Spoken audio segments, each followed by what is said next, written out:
Well, hello darlings. Settle in, pour yourselves a glass of sweet tea, maybe a little something stronger if you're feeling it, and let me tell you a story. A story 'bout family, 'bout betrayal, and 'bout how sometimes, the quietest revenge is just letting go. Now, I'm Finna. 68 years young, living in a little town in Texas you've probably never heard of. But honey, let me tell you, this little town's seen more drama than Hollywood. And my family. We could write a soap opera that'd make Dallas look like a documentary.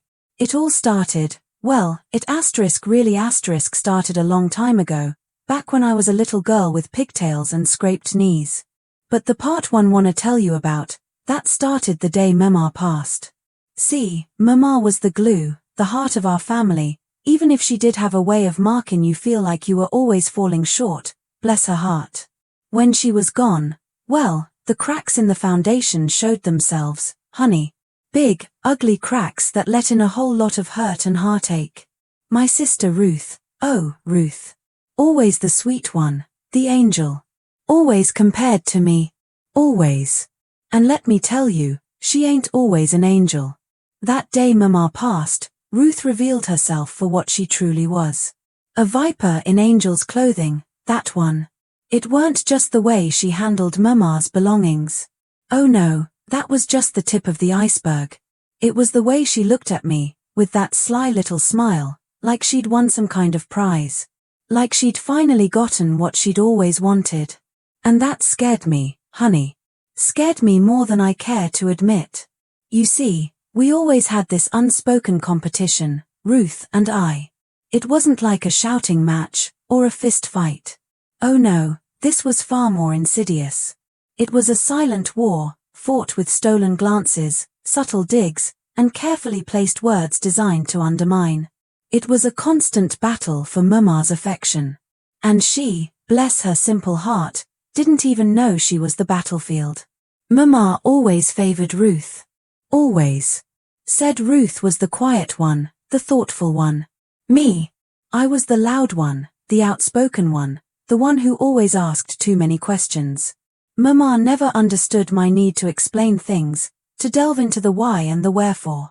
She just wanted quiet, simple answers, and Ruth always provided them.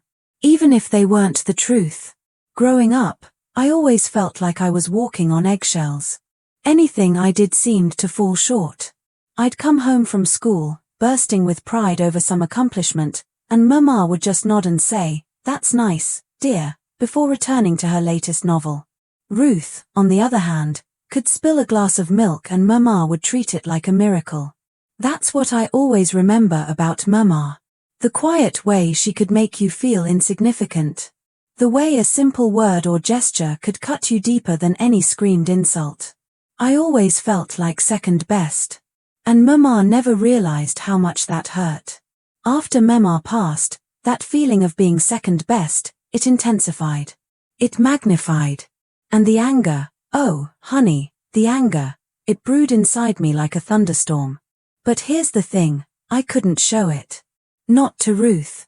Not at first. Not until I realized just how much she'd been manipulating Mama, how she'd been taking advantage of her, both emotionally and financially. The day I found out, the way the air just seemed to crackle with tension. I could still smell the honeysuckle from Mama's garden, and the sudden, cold chill that came over me. That image. It seared into my memory. It still sends shivers down my spine.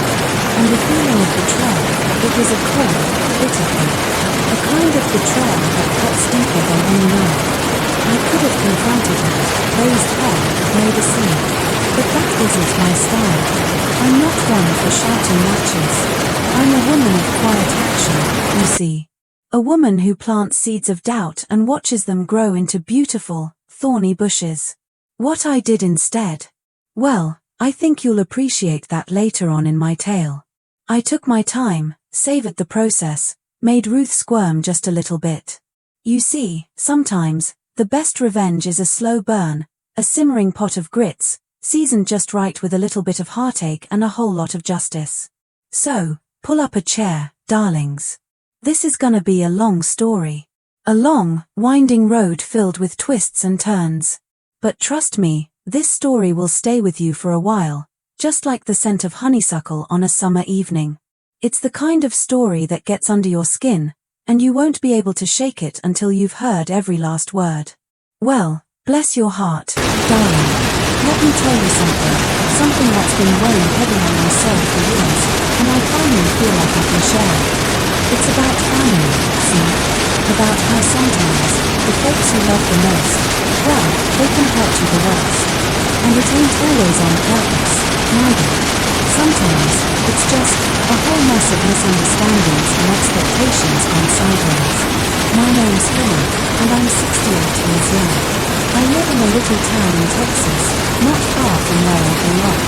The kind of place where everybody knows everybody's business, and the sweet smell of honeysuckle hangs heavy in the air on summer evenings. It's a peaceful place, mostly. Peaceful except for my family. See, my daddy, Harold, he had these high expectations, always did. He wasn't mean-spirited, mind you, just firm. Firm in his beliefs, firm in his disappointment. Anything less than perfect in his eyes just wasn't good enough. He was a man of routine, of tradition, of the way things always were. And he expected that same thing from me. From all of us, really, but especially me. I was his firstborn, the one who was supposed to have it all together. My mama, bless her heart, she was different. Not mean, not unkind, just distant. She'd smile and say that's nice, dear, without really looking at you, like she was admiring a pretty bird out the window while your accomplishments were just a little bit of dust floating by. That was our family. A perfect storm of high expectations and quiet dismissiveness. Then there was Kevin, my little brother. Oh, Kevin. The golden child. The son, they called him. The one who could do no wrong. He was 3 years younger, but everything about his childhood seemed to shine while mine was just getting by. His mediocre grades were just focusing on what really mattered, sports. My straight A's were trying too hard. When he made the varsity football team, it was a grand celebration. When I got into Harvard with a partial scholarship, a nod and a well, you always did like books. It's hard to explain the feeling, this constant, low hum of inadequacy that followed me around my whole childhood. It wasn't outright cruelty, not like some families. Just this constant feeling of being second best, of never quite measuring up. Like I was always falling short of some invisible line they'd drawn in the sand. I found my own validation elsewhere, in the success of my studies, the pride of my achievements, and in my independence. That's where I found it, in my career, my life in Boston. College became my escape route. Harvard, a world away from the subtle discouragement of my hometown. I majored in economics, and landed a job at one of Boston's top firms. 5 years I lived that life, the big city life. I lived a life I worked hard to build for myself. It felt great. The success felt great, the independence felt great, and the distance from home felt fantastic. I kept in touch, polite visits during holidays, phone calls now and then, but nothing too deep, nothing personal. Then, 3 years ago, everything changed. Daddy called one Tuesday, his voice all low and shaky. He'd been laid off, after 20 years at the same factory. He was 58, no college degree, and the factory was shrinking. Mama only worked part-time at the library, their savings were dwindling fast, and they were about to lose their house, the house I grew up in. The tears stung my eyes. I knew I had to do something, and without any hesitation, I moved back. I rented a little place just 15 minutes from them, and I started paying their mortgage. $1,600 a month, straight to the bank. I paid the utilities, groceries, car insurance, everything. It was a lot, but I could afford it. I could afford it and I had to do it.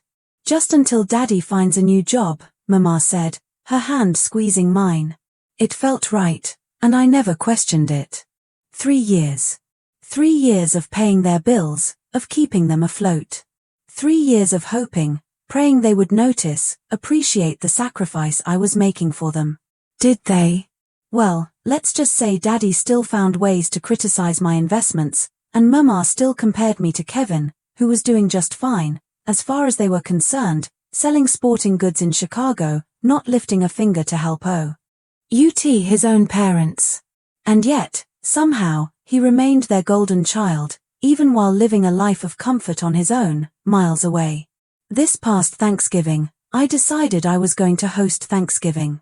I got promoted again, got a new apartment with a nice dining room. I invited Mama, Daddy, Kevin, and his new girlfriend, Brittany. I spent weeks planning, cooking, everything organic and the finest ingredients. I poured my heart into that dinner. I wanted it to be perfect. I wanted this year to be different. And then, Thanksgiving morning came, the smell of roasting turkey filling the air, and I was filled with that familiar mixture of hope and dread, the hope that everything would be different and the dread that everything would be the same. That old familiar feeling crept back in my stomach. That feeling that I was failing somehow. That I wasn't good enough. That I wasn't doing enough. The doorbell rang, and Mama arrived first, clutching a store-bought pumpkin pie despite my assurances that I already had dessert planned. That's how it started.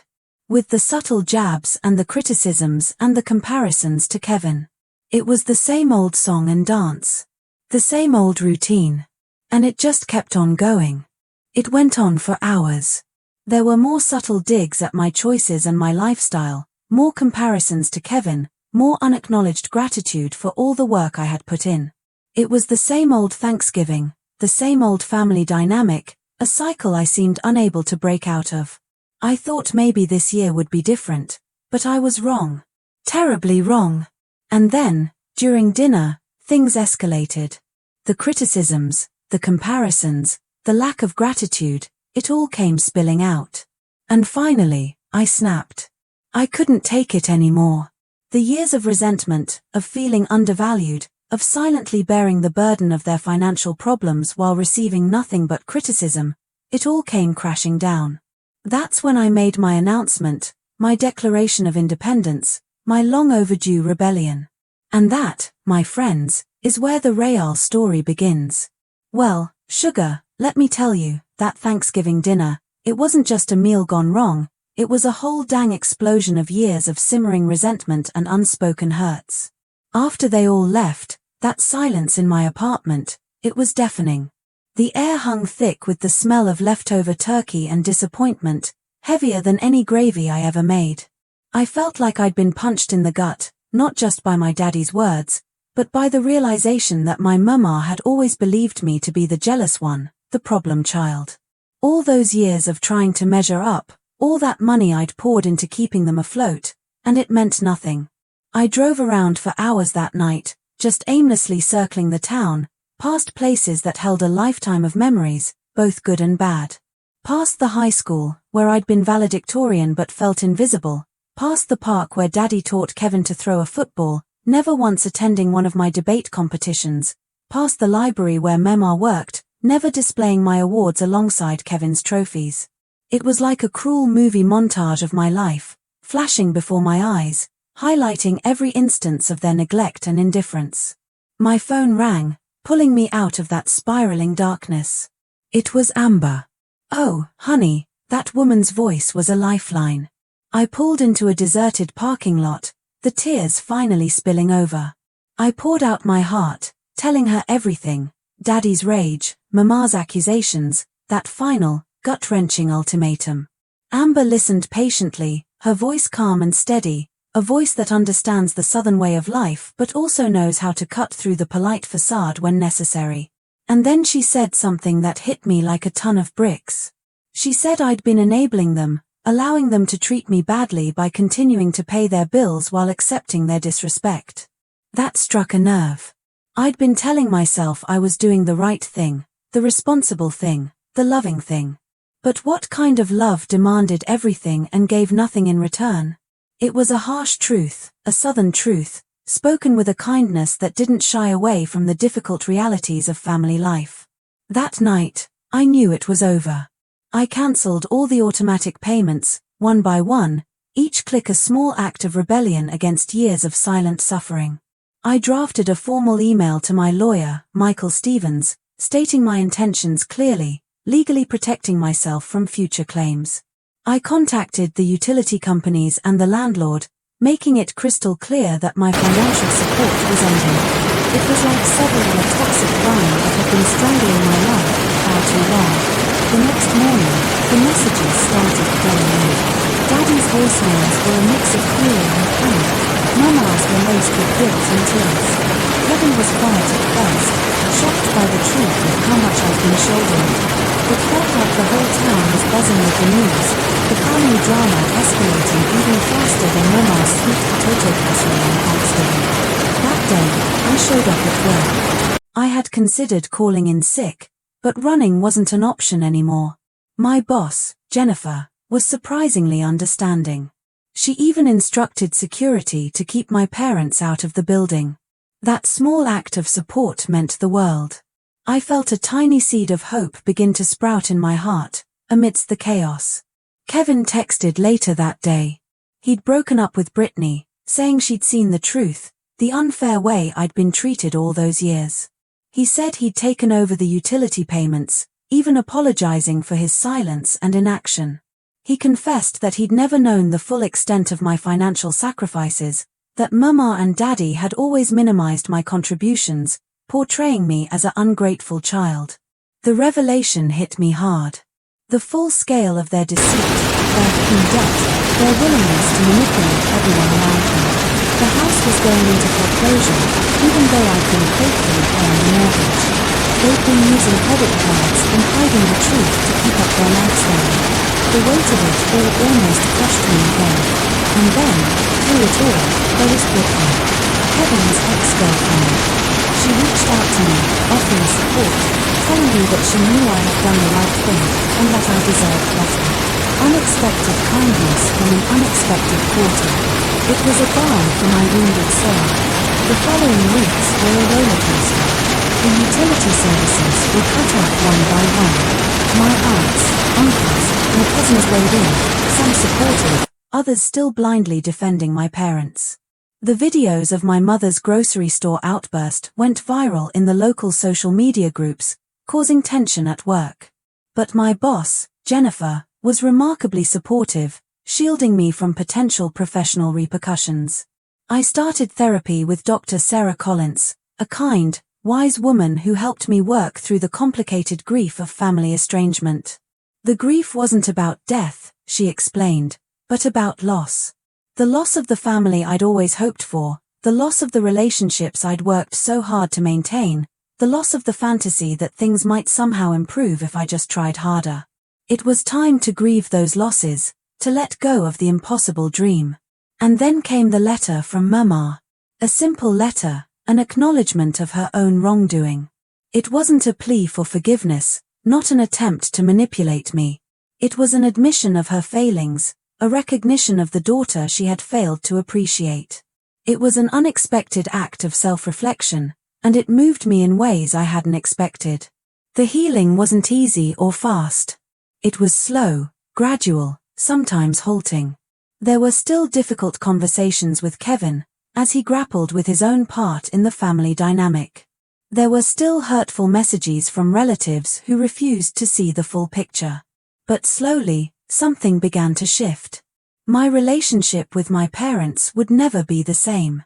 The house went into foreclosure, they moved in with my aunt in Arizona. The distance allowed for a kind of healing, a space where old patterns didn't dominate. I didn't forgive them immediately. Forgiveness wasn't a switch I could just flip. But I reached a point of acceptance, a quiet understanding that sometimes family isn't about blood, sometimes it's about choosing who nourishes your soul and who drains your strength.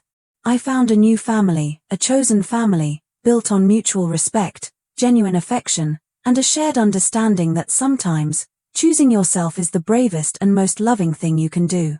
It wasn't a perfect ending, darling, but it was a beginning.